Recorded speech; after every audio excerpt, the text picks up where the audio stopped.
Buenas tardes, en esta oportunidad vamos a hablar acerca de dengue. Soy la Luna Díaz Silvaletti y como introducción pues mencionar que esta va a ser una enfermedad infecciosa aguda de etiología viral, lo cual va a ser transmitida por la picadura de los zancudos, en este caso por el género de los déctes, principalmente por el Aedes aegypti, con predominancia en zonas tropicales y subtropicales, ¿no? Mencionar también que es una enfermedad sistémica y dinámica y tiene una potencialidad fatal y por lo cual tiene gran impacto en la salud pública, ¿no? Esta enfermedad infecciosa reemergente dentro del grupo de los arbovirosis.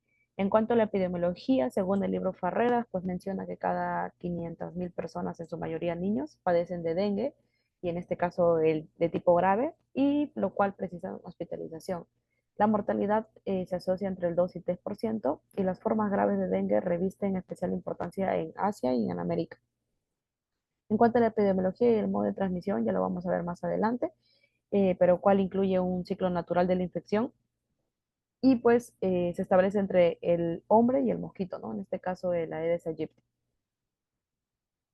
Hablando un poco del virus, pues este es un virus ARN, lo cual va a tener su nucleocápside icosaédrico, tiene envoltura, ¿no? Es de cadena simple o monocatenario, no segmentada. Pertenece a la familia Flaviviridae, el género Flavivirus, y la etiología es el virus del dengue, ¿no? La enfermedad. Tiene 4 serotipos, el DEN 1, 2, 3 y 4. Y importante también mencionar que este virus tiene 3 proteínas que son estructurales: la proteína de la cápside, que es la proteína C, la proteína de membrana, la M, y la proteína de envoltura E, ¿no? Que es muy importante. Y también tiene las 7 proteínas no estructurales, dentro de ellas la NS1, que va a ser importante para el diagnóstico y lo vamos a mencionar más adelante. Asimismo, mencionar que el dengue, bueno, en cuanto a la patogenia, tiene solo un ciclo biológico, el cual va a estar dado por el hombre, mosquito, hombre. El virus es el Aedes aegypti, en este caso el que produce la picadura hacia el hombre es la hembra, y el mecanismo de transmisión pues ya lo acabo de mencionar, ¿no? A través de la picadura. Y es muy fácil de poder identificar a estos zancudos, ya que en las patitas tienen sus franjas blancas. Tiene su ciclo de vida, el cual va de huevos, larva, pupa y adulto, ¿no? El adulto es el que se va a encargar de producir, en este caso, la enfermedad. Entonces, ¿cómo se produce el contagio? Bueno, vamos a tener aquí un hombre infectado, el mosquito, y el hombre, en este caso se podría decir hombre sano, ¿no? Entonces, el mosquito va a picar al hombre infectado y posterior a ello, una vez que ya ha picado al hombre infectado, recién el mosquito se va a infectar y posterior a ello, pues se va a producir la picadura hacia la persona sana, ¿no? Ahora, el periodo de transmisibilidad es el periodo en el cual el hombre infectado va a poder va a poder infectar en este caso al mosquito, ¿no? Y este periodo de transmisibilidad se va a dar un día antes de que empiece eh, la etapa febril del paciente hasta el último día, ¿no? Y bueno, eso se conoce como el periodo de transmisibilidad y está dado durante 5 días, en lo cual el mosquito puede picar al hombre y poder infectarse.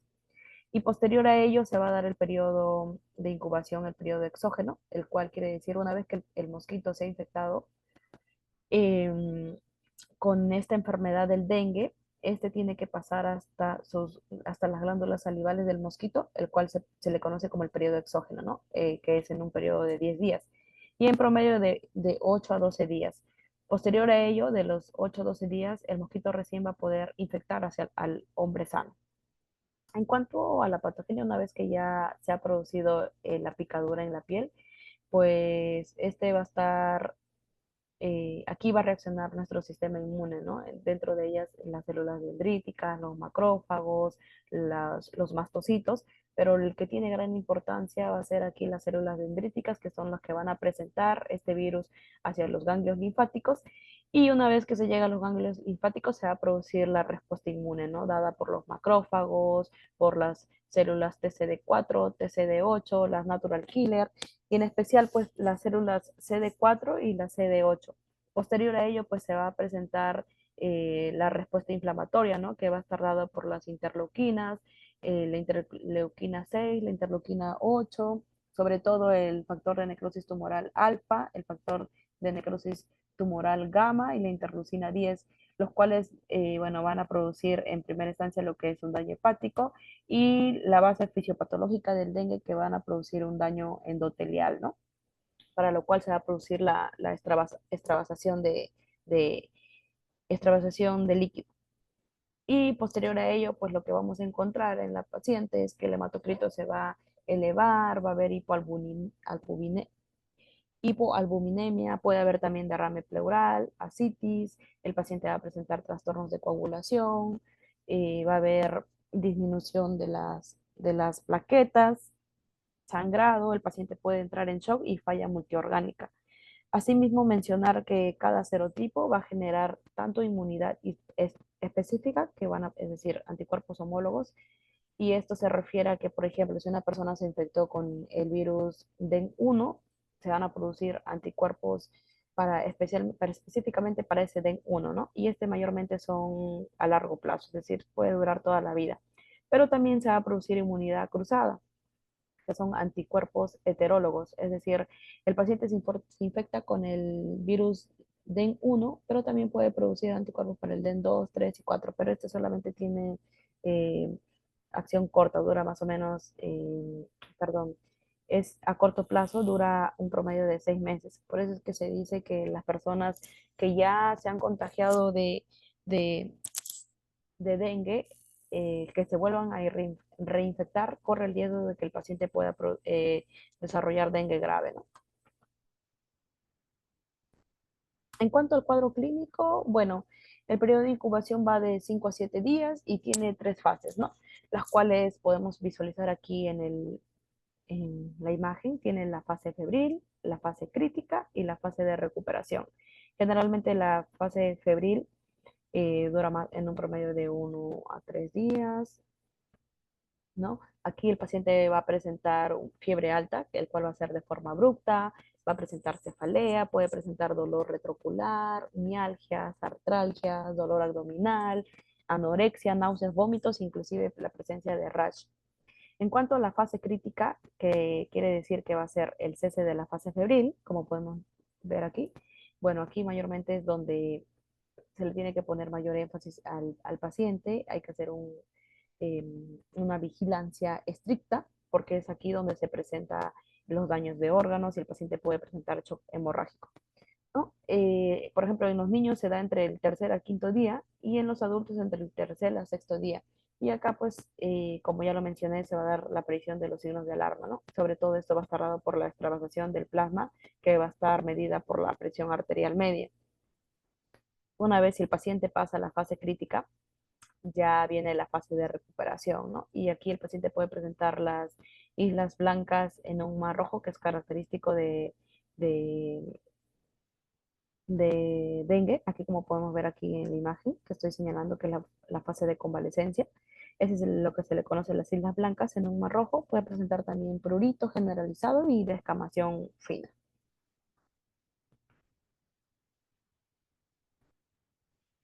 Importante mencionar que el primer día a febril, es decir, una vez que ya cae la fiebre, pasa la fase febril, es el día de mayor riesgo donde pueden presentarse las complicaciones de los pacientes, ¿no? En este caso. Y dentro de ellos, pues también mencionar la clasificación del dengue, el cual está clasificado como dengue sin signos de alarma, dengue con signos de alarma y el dengue grave, ¿no? El dengue sin signos de alarma básicamente están los pacientes que viven o viajaron a áreas endémicas de dengue, fiebre y dos de los siguientes criterios. Por ejemplo, el paciente que presenta náuseas, vómitos, exantemas, cefalea, mialgias, artralgias, inclusive pueden presentar leucopenia. Y en cuanto al dengue con signos de alarma, va a haber dolor abdominal intenso, o dolor a la palpación del abdomen, vómitos persistentes, acumulación de líquidos, como por ejemplo ascitis, pueden presentar derrame pleural o derrame pericárdico. También puede haber sangrado de mucosas, el paciente puede estar letárgico o irritabilidad, ¿no? Y hipotensión postural. Y hablamos ya de dengue grave cuando el paciente ya entra a shock o dificultad respiratoria debido a esto a la extravasación grave del plasma, produciendo shock evidenciado por hay presencia de pulso débil o indetectable, presencia de taquicardia, que las tres extremidades estén frías y el denado capilar esté mayor de 2 segundos y que la presión de pulso esté menos de 20 milímetros de mercurio, ¿no? Hipotensión en fase tardía. Y también que el paciente empiece a presentar sangrado grave. Y esto es según la evaluación del médico tratante, por ejemplo, que haya hematemesis, melena, que están asociados a hemorragia digestiva alta, o metrorragia voluminosa, sangrado del sistema nervioso central, y compromiso grave de los órganos, ¿no? Como por ejemplo daño hepático, que esté alterado el TGO, TGP, mayor de 1000 unidades internacionales, o en el sistema nervioso central que esté alterado la conciencia, o en el corazón la presencia de miocarditis o el compromiso de otros órganos, ¿no? Y bueno, aquí unas imágenes, ¿no? Que el paciente, pues ya los signos de alarma anuncian que el paciente puede entrar en un shock inminente, ¿no? Como por ejemplo las hemorragias gingivales, epistaxis, que por ejemplo en los niños que presenten irritabilidad o taquicardia, eh, los niños con signo de alarma, el signo más temprano es la taquicardia, ¿no? Y esto es detectado en falla circulatoria temprana o shock reversible en niños que extravasan. Y bueno, el combo básicamente que nos debe alertar más que tenemos que ser más estrictos con un paciente en la vigilancia es la taquicardia y la disminución de la presión arterial media, ¿no? En cuanto al diagnóstico, bueno, aquí básicamente si es en menos de 5 días, lo que podemos utilizar es el PCR en tiempo real y esto para el aislamiento viral, ¿no? Y si en el caso queremos hacer el serológico, eso ya pues tenemos que hacerlo después de los 5 días, ¿no? Ya luego que se han creado los anticuerpos y podemos, para poder utilizar el IgM y el IgG. En cuanto al tratamiento, bueno, aquí es importante prevenir el choque o eh, tratarlo precozmente, ¿no? Y efectivamente, porque esto va a significar prevenir las demás complicaciones que el dengue puede traer y sobre todo evitar la muerte del paciente. Lo importante aquí es, bueno, la evaluación clínica, ¿no? Saber si el paciente procede de una zona endémica de dengue, cuáles son los antecedentes que tiene el paciente, tiene dengue, si tiene dengue, en qué fase se encuentra, el paciente tiene signos de alarma, si en el caso lo tiene o no, en qué estado hemodinámico se encuentra el paciente. Y para el manejo clínico, bueno, aquí vamos a agruparlos por grupos. El grupo A van a ser el dengue sin signos de alarma y estos van a ser tratados con manejo ambulatorio, ¿no? En el grupo B1 van a ser el dengue sin signos de alarma, pero tienen una afección asociada o riesgo. Y el grupo B2, que son los dengues con signos de alarma, ¿no? Y esto ya se tratan tienen que ser hospitalizados. Y el dengue grave, que es el grupo C, que ya tienen que ir a unidad de cuidados intensivos, ¿no? Mencionar también que el grupo B1, cuando nos referimos a una afección asociada o riesgo, aquí incluimos a las gestantes, a los pacientes que tienen una edad mayor de 65 años o los pacientes pediátricos menos de un año y que tengan alguna comorbilidad o riesgo social, ¿no?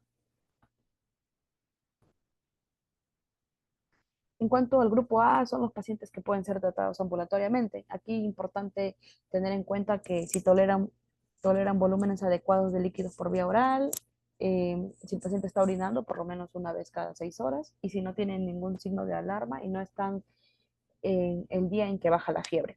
Y sobre todo que el paciente no tenga comorbilidades o riesgo social, ¿no? Ahora, los pacientes ambulatorios deben ser evaluados diariamente para poder determinar la progresión de la enfermedad y sobre todo la presión de los signos de alarma, ¿no? También es importante aquí educar al paciente que puede identificar estos signos de alarma para que posterior a ellos puedan acudir inmediatamente a un establecimiento de salud para ser atendidos. Y bueno, cuando baje la fiebre se deben explorar, en este caso, los signos de alarma en los pacientes. El manejo ambulatorio, pues hasta 48 horas a febril, vigilar los signos de alarma, la medición de las funciones vitales, sobre todo la presión arterial. y, y valorar la necesidad de, en este caso, tomar el hematocrito y las plaquetas en los pacientes, ¿no? El manejo ya del grupo B1 y B2, bueno, aquí ya tenemos al dengue con signos de alarma. Iniciar el tratamiento inmediato de hidratación vía endovenosa, se debe iniciar la vía oral lo más rápido posible. Y si en el caso no hay vómitos o trastorno de sensorio, se puede iniciar además la hidratación vía oral, ya no endovenosa. Y bueno, administrar soluciones cristaloides, ¿no? Como en este caso lo que más utilizamos es el cloruro de sodio al 0,9% según esquema de hidratación. Ahora, el esquema de hidratación en estos pacientes es la velocidad de infusión se va a dar 20 miligramos por kilogramo de peso y esto pues se puede dar hasta 3 bolos si es que no se logra eh, la estabilidad del paciente, ¿no? Posterior a ello ya vamos a ir disminuyendo 10 miligramos por kilogramo por hora entre 1 a 2 horas. Posterior a ello de 5 a 7 miligramos por kilogramo hora de 2 a 4 horas.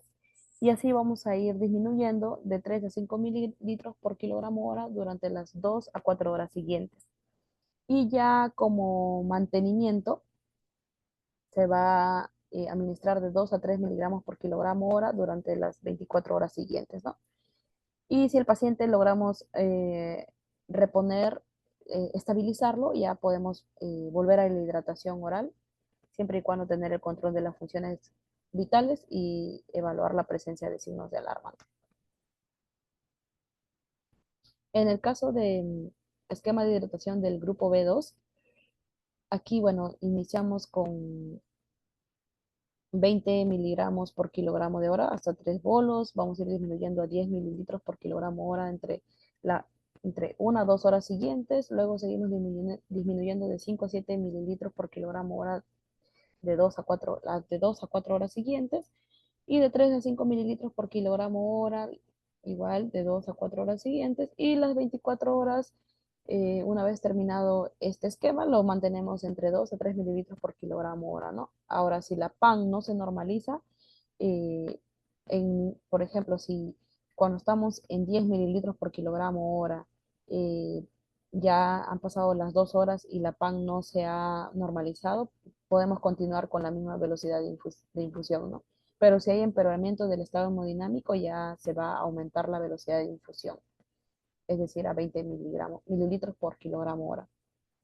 Ahora, ¿qué es importante también aquí en estos pacientes? Vigilar la evolución de los síntomas de dengue y también de los signos propios de cualquier otra enfermedad que padezca el paciente, ¿no? Se debe monitorear constantemente de 1 a 4 horas los signos vitales y también muy importante poder evaluar la perfusión periférica. De 4 a 6 horas del gasto urinario y las 12 horas tomar el hematocrito, las plaquetas y las funciones de otros órganos si fuera posible. Y también es importante aquí tener en cuenta el balance hídrico del paciente.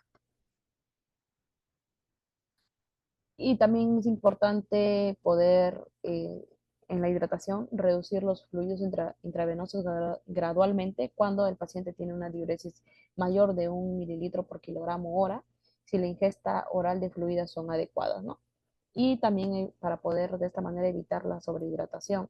Habitualmente los fluidos intravenosos son necesarios por solamente 24 a 48 horas en estos pacientes.